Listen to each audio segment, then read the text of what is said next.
নেই বাঁধাকপি। আজ আমি তৈরি করব বাঁধাকপির মুচমুচে পকোড়া।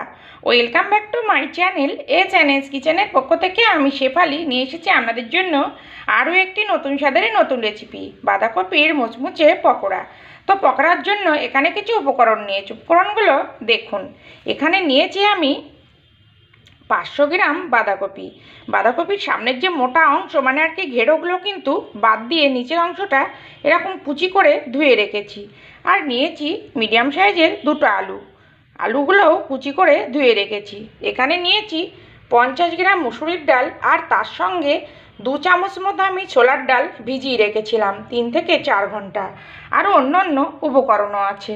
আমার আরও নিত্য নতুন রেসিপি পেতে আমার চ্যানেলটিকে সাবস্ক্রাইব করুন, আর পাশে থাকা বেল আইকনটিকে অল করে রাখুন, যাতে সবার প্রথমে আমার নোটিফিকেশান আপনার কাছে পৌঁছে যায় আর আপনি অতি সহজেই দেখে নিতে পারেন। দেখুন, এখানে দিয়ে দিলাম পরিমাণ মতো লবণ, আর আলুতেও আমি দেব পরিমাণ মতো লবণ।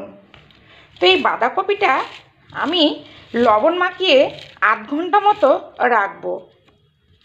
তো এইভাবে যদি বাঁধাকপি লবণ মাখিয়ে রেখে পকোড়া করা যায় তাহলে কিন্তু পকোড়া খেতে খুবই মচমচে হয়।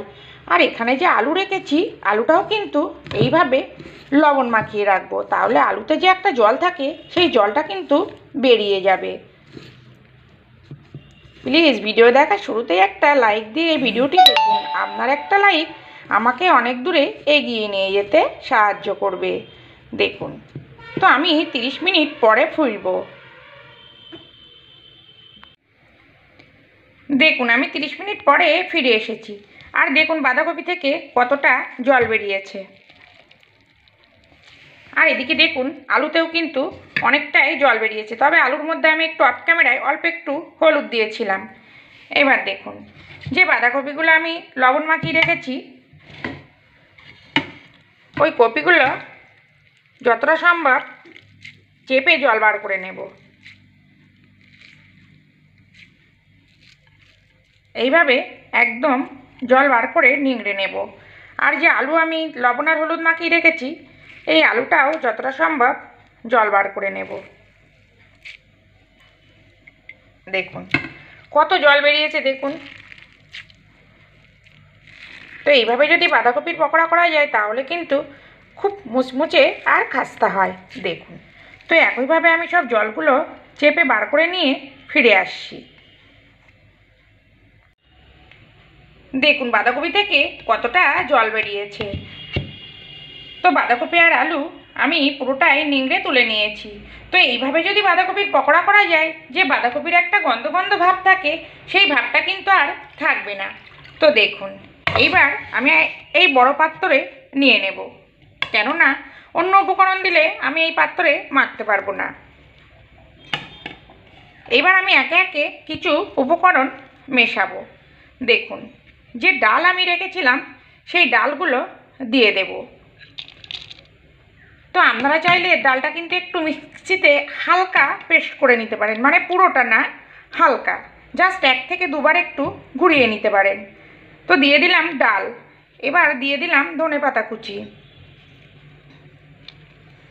এবার দেখুন একে একে অন্য উপকরণগুলো দিয়ে দেব। দেখুন, এখানে নিয়েছি 2 ইঞ্চি পরিমাণে আদা একটু কুচি করে নিয়েছি বড় সাইজের 2টো পেঁয়াজ, আর নিয়েছি কাঁচা লঙ্কা কুচি। এবার ঝালটা আপনাদের প্রয়োজন মতো দেবেন। চাইলে কিন্তু এখানে একটু লঙ্কার গুঁড়ো ব্যবহার করতে পারেন।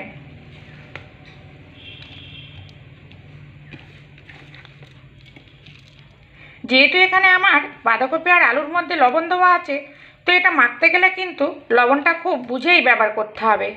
দেখুন, এখানে দিয়ে দেব পরিমাণ মতো লবণ, আর দেব পরিমাণ মতো হলুদ, আর এখানে দেব অল্প একটু বেকিং সোডা, পাউডার নয় কিন্তু। দেখুন, দেখে বুঝে নিন আমি কতটুকু বেকিং সোডা দিলাম। দিয়ে একটু হাত দিয়ে মেখে নেব। দেখুন, সব উপকরণ আমি খুব সুন্দর করে মেখে নিয়েছি। এবার এখানে দিয়ে দেব বেসন। খুব বেশি কিন্তু আমি বেসন ব্যবহার করব না। খুব বেশি বেসন ব্যবহার করলে কিন্তু পকোড়া খেতে একটু ভালো লাগে না, শুধু মনে হয় যে আমি বেসনের বড়া খাচ্ছি। তো আমি এখানে বেসন ব্যবহার করছি। আপনারা চাইলে কিন্তু কিছুটা বেসন আর কিছুটা চালের গুঁড়ো দিয়েও কিন্তু করে নিতে পারেন। এইবার দেখুন এমনভাবে মাখবো, এখানে কিন্তু আমি একটু জল ব্যবহার করব না। বাঁধাকপির গায়ে যে অল্প অল্প জল আছে আর যে পেঁয়াজ দিয়েছি আমি, পেঁয়াজ থেকে কিন্তু একটু জল ছাড়বে। তো আমি মেখে নিয়ে ফিরছি। এরকম অল্প অল্প করেই কিন্তু বেসন দেব।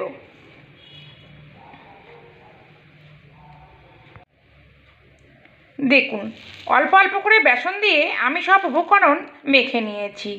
তো এখানে কিন্তু আমি একটুও জল ব্যবহার করিনি। আর বেসন কিন্তু খুব বেশি ব্যবহার করা যাবে না, তাহলে কিন্তু পকোড়া খেতে একটুও ভালো লাগবে না।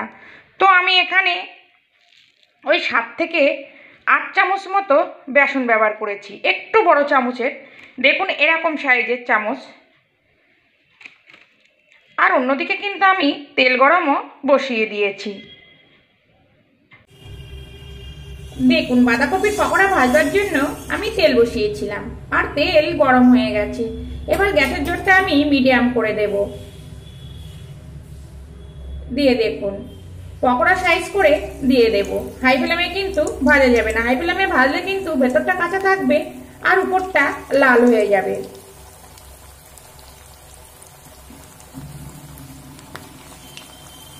আমি আমার পছন্দ মতো সাইজ করছি, আপনারা আপনাদের পছন্দ মতো সাইজ করে নেবেন।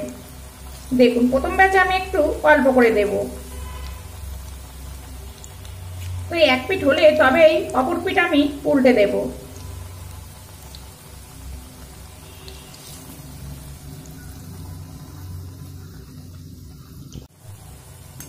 দেখুন পকোড়া আমি উল্টে পাল্টে লাল করে ভেজে নিয়েছি, আর বাকি পকোড়াগুলো একইভাবে আমি লাল করে ভেজে নেব।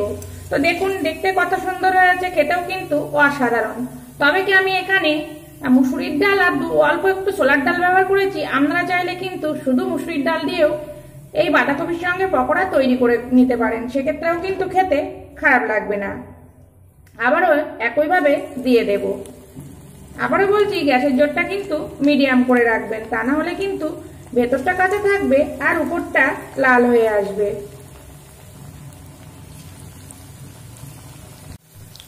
দেখুন আপনাদেরকে আর একটু দেখাই, সেকেন্ড ব্যাচের গুলোও কিন্তু আমি একইভাবে উল্টে পাল্টে লাল করে ভেজে নিয়েছি।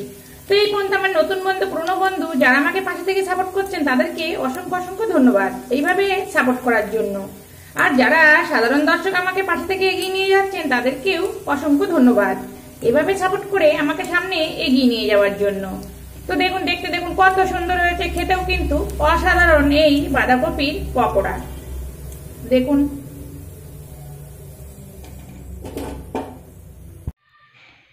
দেখুন বাঁধাকপির পকোড়া আমি সব ভেজে নিয়েছি, আর দেখতে দেখুন কত সুন্দর হয়েছে, খেতেও কিন্তু অসাধারণ। তো আপনারাও এভাবে বাড়িতে বাঁধাকপির পকোড়া তৈরি করুন, আশা করছি খেতে খুবই ভালো লাগবে। আর যদি ভালো লাগে প্লিজ প্লিজ আমার চ্যানেলটিকে সাবস্ক্রাইব করে পাশে থাকুন। আর খুব ভালো লাগলে প্লিজ একটা লাইক আর সঙ্গে একটা শেয়ারও করে দিন। তো এই বাঁধাকপির পকোড়া সন্ধ্যেবেলা মুড়ির সঙ্গে বা চায়ের সঙ্গে কিন্তু খেতে অসাধারণ লাগে। তো আপনারাও এই পকোড়া ভেজে ডালের পাতেও কিন্তু খেতে পারেন। দেখুন দেখতে কত সুন্দর হয়েছে, খেতেও কিন্তু অসাধারণ। তো আমি আবারও ফিরে আসবো নতুন কোনো রেসিপি নিয়ে। সবাই ভালো থাকবেন, সবাই সুস্থ থাকবেন।